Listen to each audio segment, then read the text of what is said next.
አሜሪካ የቴሌቪዥን ታሪክ ላይ በጣም ተወዳጅ ከሚባሉ ፕሮግራሞች ወይንም ደግሞ ሾዎች መካከል ሻርክ ታንክ የሚሰኘው የቢዝነስ ፕሮግራም በጣም ተወዳጅ። ብዙ ስራ ፈጣሪዎች መጥተው ስለ ስራቸው፣ ስለ ቢዝነሳቸው ያስረዳሉ። ኢንቨስተሮችም ኢንቨስት ማድረግ የሚፈልጉ ከሆነ ይወስናሉ። ታዲያ እዚህ ሾው ላይም ለብዙ ዓመታቶች እንደ ኢንቨስተር ሆኖ እያገለገለ ያለው በቅጽል ስሙ ሚስተር ወንደርፉል የሚባለው ኬቪን ኦሊሪ መነሻውን ሲናገር አስተዳደጌ በጣም አሪፍ ነበረ። እናቴ ለትምህርት ያላት ቦታ በጣም ትልቅ ስለሆነ እኔ እንድማር አቅሟን ያህል ሞክራለች። ታዲያ 12ኛ ክፍል ጨርሼ ወደ ኮሌጅ ስገባ በየወሩ የምትሰጠኝን ያህል ገንዘብ መስጠት አቆመች። ለምን ብዬም ስጠይቃት ራስ ላይ ዲፔንድ ማድረግ መልመድ አለብህ፣ ራስህን መደገፍ ያለብህ በእኔ እርዳታ ሳይሆን በራስህ ጥረት ነው ብላ ነገረችኝ። ከዛ ጊዜ ጀምሮ እኔም መውጫ መንገዴን ፈልጌ እንደምንም በህይወት ለመትረፍ ራሴንም ለመደገፍ የሚሆን ነገር ለመስራት ሞከርኩ ይላል።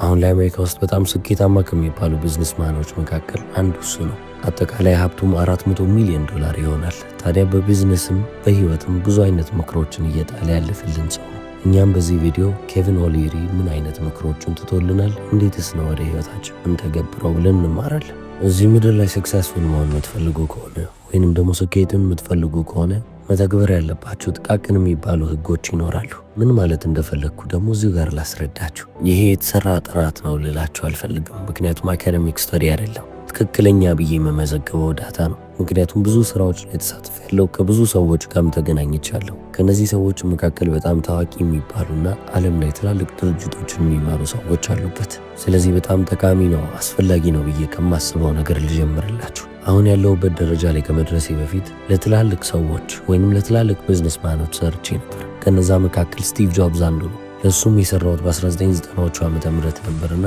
እሱም ደግሞ ኤጁኬሽናል ሶፍትዌሮችን ነበር የሚሰራው። ታዲያ በዛን ጊዜ እኔ ለስቲቭ ሄድኩና አንድ ነገር ነገርኩት። ለኦሬገን ትሬል ማርኬት ሪሰርች መስራት አለብን። በጣም ግዙፍ የሚባል ፕሮጀክት ነው። 110 የትምህርት ቤት ህንፃዎችን ያካትታል። ምን እንደሚያስፈልግም ማወቅ አለብን። እነዚህን ሁሉ ነገሮች ለማድረግ 12 እስከ $15 ሚሊዮን ያስፈልጋል አልኩት። እነዚህ ሁሉ ወጪዎች የሚያስፈልጉት ለምንድን ነበር? ተማሪዎቹ የሚፈልጉትን ለማወቅ፣ ወላጆቹ የሚፈልጉትን ለማወቅ፣ በተጨማሪም ደግሞ እነዚህ 110 ትምህርት ቤት ውስጥ ያሉት አስተማሪዎች የሚፈልጉትን ለማወቅ የሚደረግ ነገር ነበረ። እንግዲህ አሁን ይህንን ለስቲቭ ጆብስ ነግረው በዚህ አጋጣሚ አንድ ነገር መናገር ፈልጋለሁ። ስቲቭ ጆብስ እንደምታስቡት አይነት ጥሩ ሰው አልነበረም። ይህንን ሀሳብ ስነግረው ያለኝን ነገር ቃል በቃል ነግራችኋለሁ። ብዙ ሰዎች ሆነን ተሰብስበናል፣ ቁጭ ብለናል። ይህንን ሀሳብ ገለጽኩለት። እኔን እያየ እንዲህ ነው የመለሰልኝ። ተማሪዎቹ ምን እንደሚያስፈልጋቸው፣ ወላጆችስ ምን እንደሚፈልጉ ወይንም ደግሞ ማንም ሰው ስለሚለው ነገር እኔ ግድ አይሰጠኝም። እኔ የምፈልገው ነገር ምንድን ነው? እነሱ ምን እንደሚያስፈልጋቸው አያውቁም። እኔ መጥቼ የሚያስፈልጋቸው ነገር ይሄ ነው እስካላልኳቸው ድረስ ምን እንደሚፈልጉ እንኳን ለይተው ማወቅ አይችሉም ብሎ እዛው ተሰብስበን ባለንበት ቦታ ላይ መለሰልን። ታዲያ እኔም በጣም ነበር የተደነቅኩት። ስቲቭ እየተናገርክ ያለው ነገር ለአድማጭ እንዴት እንደሚሰማ ብታውቅ ኖሮ ምን አይነት ቆሻሻ ነገር እንደተናገርክ ታውቅ ነበር አልኩት። እሱም የማደርገውን ነገር አውቃለሁ፣ ልብ ብዬ አስተውዬ የማደርገው ነገር ነው። ከዛም ስሜን ጠርቶ ኬቪን ከኔ ጋር ገንዘብ እየሰራ ነው ወይስ አይደለም? ታዲያ ይሄ ድርጅትስ በፍጥነት እያደገ ያለ ድርጅት ነው ወይስ አይደለም? እስካሁንስ ብዙ ስኬትን አግኝተናል ወይንስ አላገኘንም? ይሄ ስኬትስ የሚቆም ይመስልሃል አለኝ። በፍጹም አይቆምም፣ እያደገን ነው። ትክክል ነህ አልኩት። ከዛ አሁንም ወደ እኔ ተመለከተና እንደዛ ከሆነ አፍህን ዘግተን የሚለውን ነገር ብቻ አድርግ፣ ትእዛዜን ተቀበላለኝ። ታዲያ እኔ ምንም ነገር ባይዋጥልኝም እንኳን አለቃዬ ነውና እሺ ብዬ እኔ ትእዛዞችን መከተል ቀጠልኩ። ነገር ግን ሁሌም ቢሆን አይምሮዬ ላይ የሚመላለስ አንድ ነገር አለ።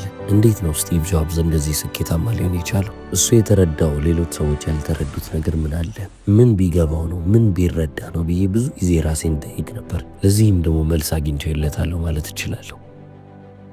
በዘጠናዎቹ ብዙ ሰዎች ልብ የማይሉት የማያስተውሉትን ነገር እሱ ቀድሞ በዛ ጊዜ ተረድቶታል።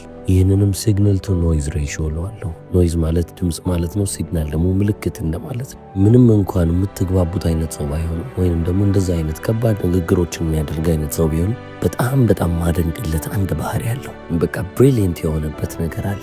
ይህንን ምክር ደግሞ ሁሌ ለአዳዲስ ቢዝነስ ለሚጀምሩ ሰዎችም ወይንም ደግሞ ግዙፍ ድርጅት ይዘው ትልቅ ውጤትንም ይዘው እየመጡ ላሉ ስራ አስኪያጆችም የምሰጠው ምክር ነው። ሲግናል ማለት ምልክት ነው ብያቸዋለሁ። ታዲያ የእሱ ቶፕ የሚባለው ሲግናል ምንድን ነው ካላችሁ፣ እንቅልፍ ይተኛል። ከ24 ሰዓት ላይ 8 ሰዓት ይቀነሳል። በቀጣዮቹ 18 ሰዓታቶች መሰራት ያለባቸው አስፈላጊ የሚባሉትን 3 ነገሮች ሁሌም ቢሆን ይጠቅሳል። ታዲያውን እዚህ ጋር ልብ በሉ። ለድርጅቱ ከሳምንት በኋላ የሚጠቅመው ነገር፣ ከወር በኋላ የሚጠቅመው ነገር ወይንም ደግሞ ከዓመት በኋላ የሚጠቅመውን ነገር ብሎ አላሰበም።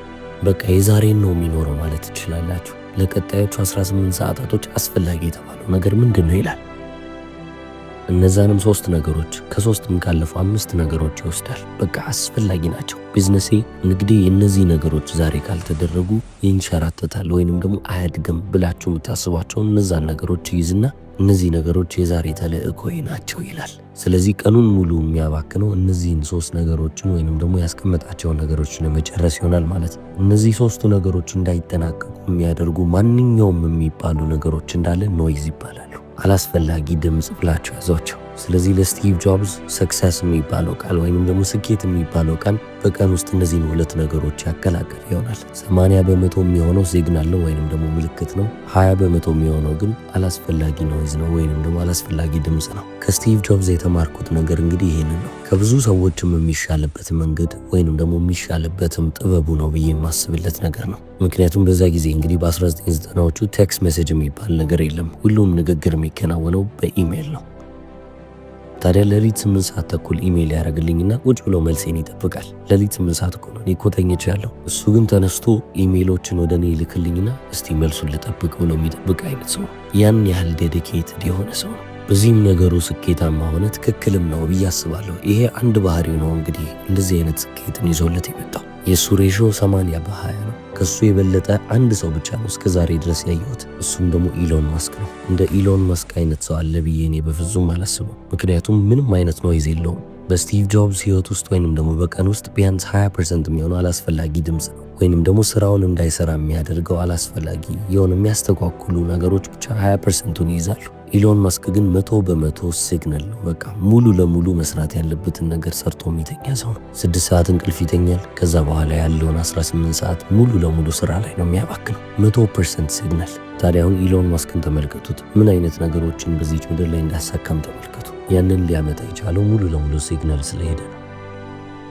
አሁን ታዲያ ኢሎን መስክን ሶሻል ጋዘሪንግ ላይ ስትመለከቱት ወይም ደግሞ ከብዙ ሰዎች ጋር ሲሰበስብ ይህንን ማህበራዊ ህይወት ብለን የምንጠራውን ነገር አያውቀውም ማለት ይቻላል። ምክንያቱም ኖይዙን አቮይድ እያደረገ የሚሄድ ሰው ነው። ኖይዝ ማለት ምን ማለት ነው? ስራችሁን እንዳትሰሩ የሚያደርጋችሁ ያ ድምፅ ምንድን ነው? ምናልባትም ከቤተሰቦቻችሁ ጋር መነጋገር ያለባችሁ ጉዳይ ሊሆን ይችላል። ከቤተሰባችሁ ጋር የገባችሁበት ችግር ይሆናል። በቀን ውስጥ እሰራዋለሁ ብላችሁ ያሰባችሁትን ነገር ስላላደረጋችሁ ወጥታችሁ ከጓደኛችሁ ጋር ሻይ ቡና ማለት አትችሉም። ስለዚህ ከጓደኞቻችሁ ጋር ላትገናኙ ትችላላችሁ። ታዲያ ስራችሁን ካልሰራችሁ ከጓደኞቻችሁ ጋር መገናኘት ራሱ እንዳላስፈላጊ ነገር ይታሰባል። ኖይዝ በሚለው ነገር ውስጥ እንመደበዋለን። አሁንም በቀን ውስጥ ማድረግ ያለብኝ ነገር አረኩ ከማለታችሁ በፊት ስልካችሁ ላይ ቁጭ ብላችሁ ዱም ስክሮል እያደረጋችሁ የምታልፉ ከሆነ፣ ፊልም የምትመለከቱ ከሆነ፣ ዘና እያላችሁ ጊታር እየተጫወታችሁ ቀናችሁን እያሳለፋችሁ ከሆነ እነዚህ ነገሮች እንዳለ ኖይዝ ይባላሉ። መጥፎ ሆኖ ሳይሆን መጀመሪያውኑ መፈጸም ያለባችሁ ነገር ሳትፈጽሙ ወደ እነዚህ ነገሮች ስለገባችሁ ነው።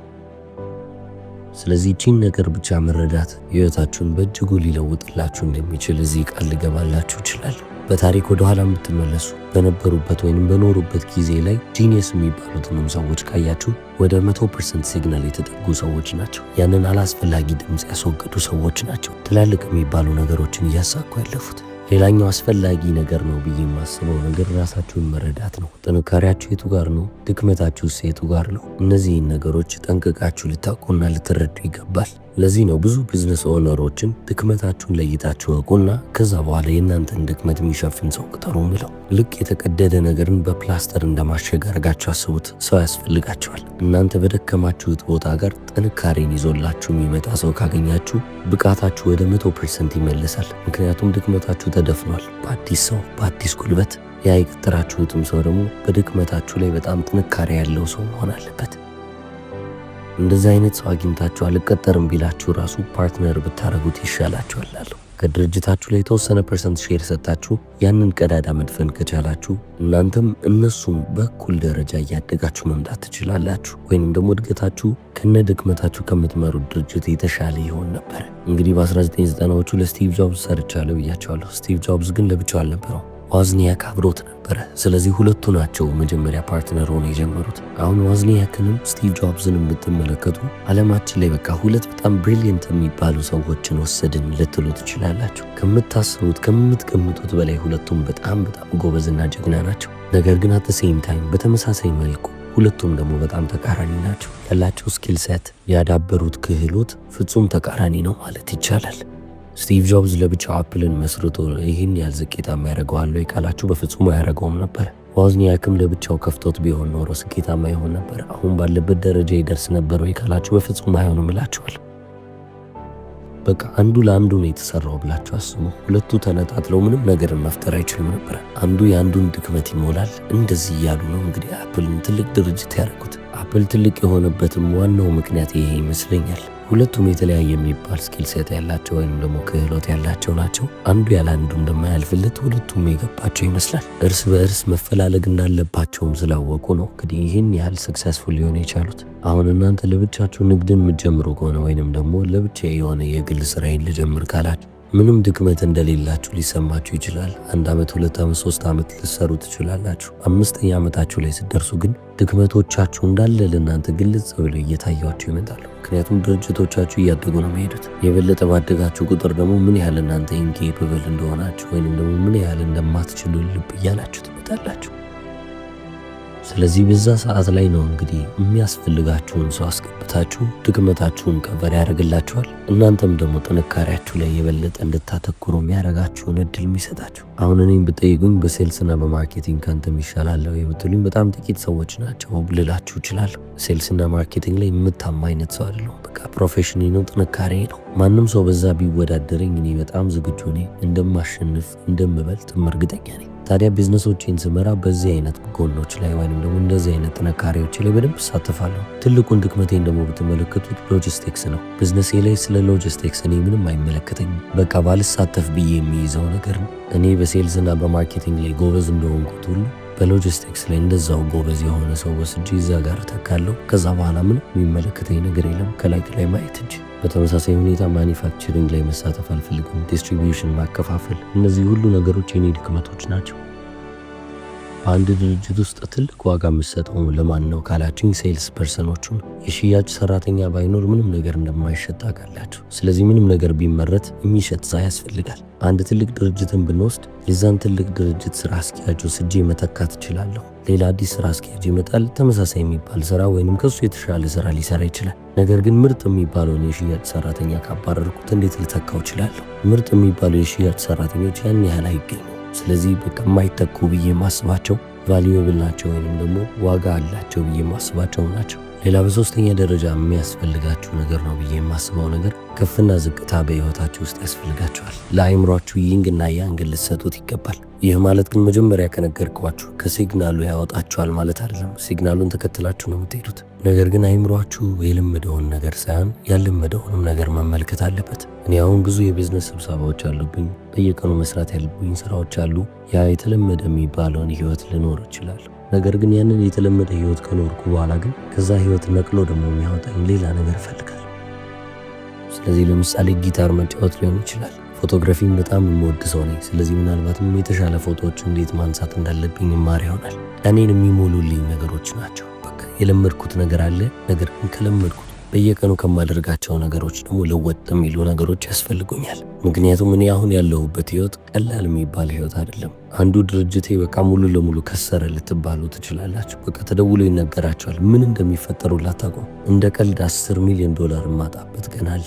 ነገር ግን በቃ በጣም ተከፋው ብዬ ሳስብ ደግሞ ሳላስበው ከ30 ከ40 ደቂቃ በኋላ አንዱ ኢንቨስት ያደረግነው ድርጅት ደውሎ ድርጅታችን ወደ ፐብሊክ ልንወስደው ነው፣ ኢንቨስት ያደረግከውን 450 እጥፍ ታገኛለህ ሲሉኝ ደግሞ እንግዲህ ምን አይነት ቀን ላሳለፍ እንደምችል አስቡት። እዚህ ጋር በመጀመሪያ ጭንቅላቴን የሚያስይዝ ዜና ነው የደረሰኝ። 30-40 ደቂቃ ደግሞ ከቆየው በኋላ የሚገርም የደስታ ዜና ደግሞ ይመጣል። ስለዚህ ምን አይነት ቀን ልታሳልፉ እንደምችሉ አታውቁትም። ይሄ የቢዝነስ ዓለም ስፔሻሊም ደግሞ አሁን እኔ ባለሁበት ስኬል ላይ በጣም ከባድ ሀዘንና በጣም ከባድ የሚባል ደስታን የምታስተናግዱበት ቀኖች በጣም ብዙ ናቸው። ስለዚህ ሁለቱን ነገሮች እያመጣጠናችሁ ከነዚህ ከተለመደው ነገርም ደግሞ ወጣ የሚያደርጋችሁን ነገር እየወሰዳችሁ ሪፍሬሽ እያደረጋችሁ ምናልባትም ሙዚቃ መጫወት ይሆናል፣ ልክ እንደኔ ፎቶግራፊ ይሆናል፣ ወይንም የፈለጋችሁትን ነገር እያደረጋችሁ ይሄ ለእናንተ የተለመደውን በቃ የሚያጨናንቃችሁን ነገር ከራሳችሁ ላይ ነቅላችሁ ልትወስዱ ትችላላችሁ። በመጨረሻም አንድ ነገር ልጨምርላችሁ። ዶንት ፎከስ ኦን ማኒ። ገንዘቡ ላይ ትኩረት እንድታደርጉ አልፈልግም።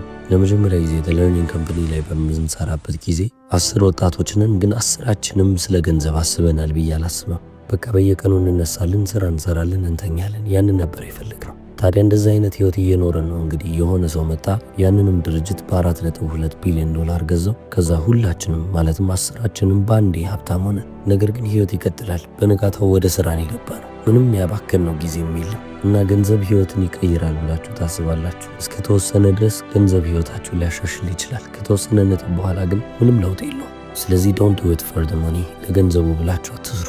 አቴንሽናችሁም ወይንም ደግሞ ትኩረታችሁን ገንዘብ ላይ ሊሆን አይገባም፣ ስራችሁ ላይ ብቻ። ታዋቂው አሜሪካን ቢዝነስማንና ቬንቸር ካፒታሊስት ኬቪን ኦሊሪ። ጉሮሮዬን ትንሽ አሞኝ ነው ድምፄ እንደዚህ የተበላሸው። ለዚህ ይቅርታ መጠየቅ እፈልጋለሁ። እስከ መጨረሻው ስለተከታተላችሁ ያመሰግናለሁ። ቻው።